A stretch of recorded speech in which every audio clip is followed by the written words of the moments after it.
Turmush o'rtog'imni va farzandlarimni qanday olib kelaman? Daromadim yetadimi yoki yetmaydimi? Turmush o'rtog'ingizni olib kelmoqchi bo'lsangiz va farzandlaringizni, endi birinchidan ayma ruxsati orqali olib kelganingiz yaxshi. Ayma ruxsat bergandan keyin konsulstvaga murojaat qilinadi. Konsulstva sizga viza beradi.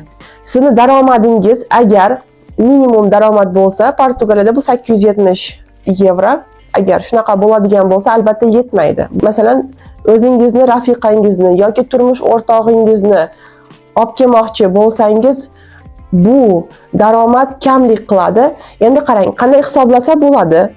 Masalan, 870 yevro bu minimalka bo'ladigan bo'lsa, turmush o'rtog'ingizga 50% qo'shiladi. 50% deganingiz 1300, adashmasam 1305 yevroga boradi.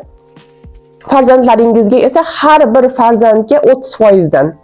Yana hisoblayverasiz va shu daromad agar sizda bor bo'ladigan bo'lsa, unda sizga ayma farzandlaringizni, o'sha oila a'zolaringizni olib kelishga ruxsat beradi.